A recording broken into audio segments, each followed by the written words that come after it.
Welcome to the video. In this video I'd very quickly like to talk about radio protocols and the protocols that connect the radio receivers to the flight controller. Now on most radios there's usually a little sticker or a logo, something on the front that tells you what protocol it actually uses. But because there's so much technology in the hobby, and particularly if you're new, it can be a little overwhelming. So I've recently had a request about this from Ido Delepa, and apologies if I've just absolutely butchered your name, but this one is for you. So what we're going to do in this video is we're going to explain the difference and talk about some of the acronyms and names between the radio transmitter and the radio receiver that's typically on your craft, and then also some of the other names and three-letter acronyms that then crop up when you're talking about plugging the radio receiver into your flight controller with cable or cables. So the first part of this that we're going to talk about then is the bit between the radio transmitter that you're holding in your hands and the radio receiver that's on the craft. Now the reason that we've had this question is because this subscriber is actually looking to change his radio and he's not sure whether or not the radio receivers will still work. Now the challenge in the hobby is that every manufacturer has their own implementation of how the radio talks to the radio receiver, and in some cases vice versa for things like telemetry. So you can think of it like a different language. So rather than the names that we're going to look at in a second, you can think of it like English, Dutch, Spanish, Portuguese, German, Chinese, Japanese, whatever.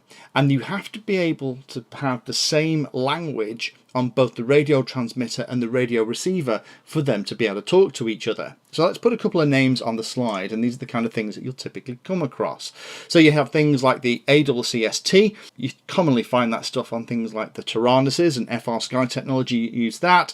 Then you have DSM2 and DSMX. That's something that gets used on spectrum technology and used to be used very heavily on the bind and fly kind of models. Then you have things like the AFHDS, automatic frequency hopping digital system, which is used on some of the fly sky stuff. And then you have things like FASST, which is used on Fataba, and each of these individual protocols is like a different language. So the way you have to get this to work is you have to have exactly the same protocol installed on both the radio and the radio receiver, and typically the way you do that is by buying them from the same manufacturer, or you buy a compatible receiver from a third party. So for example, if we're using FR-Sky, which is what we have the radio here in the image, then so long as I've got an FR-Sky receiver that also talks ACCST, or a compatible one that's compatible with ACCST, they'll talk to each other and my radio signal will be heard by the radio receiver, but most importantly understood and be able to be translated into signals that can be sent on.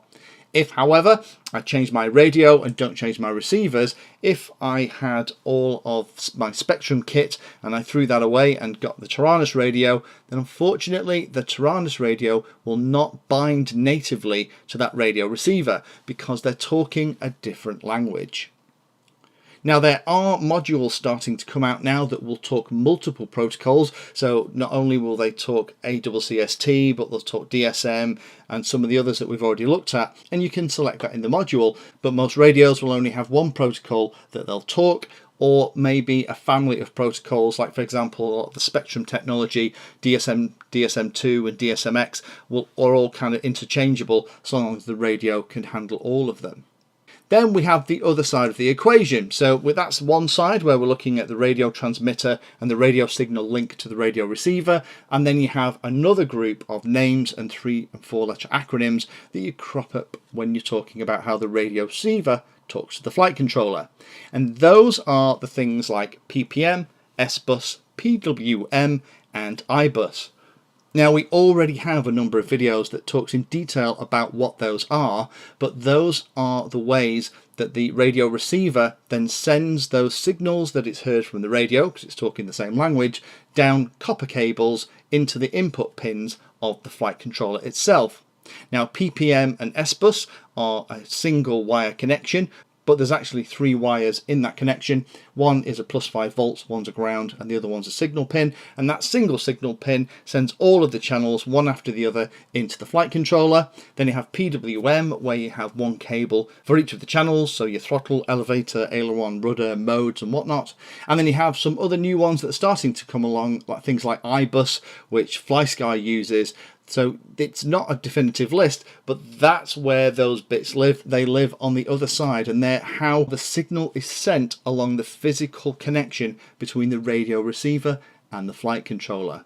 So if we put everything back on the slide, there we go. So the way this works is that all of the stuff on the left hand side that typically has a nice logo, because it's a logo that belongs to a manufacturer and it's their implementation of the protocol so they can have safe, reliable signals to the radio receiver. That's all the stuff on the left hand side, and that takes care of the signal getting from the radio transmitter over the airwaves to the radio receiver. And then on the right hand side, and everything else is then taking that radio signal that radio receivers heard and then getting that over little copper wires into your flight controller. So Ido, I hope that's removed some of the confusion in the hobby. Thanks for asking the question, and happy flying. Thank you for taking the time to watch that video. There are lots of other videos on the channel, and they're carefully ordered into playlists, so you may find that there are other videos on this same subject that you can go and watch. So I would recommend going into the playlist area of Painless 360 YouTube channel and looking around and seeing what there is. You never know what you might find. Thanks for watching.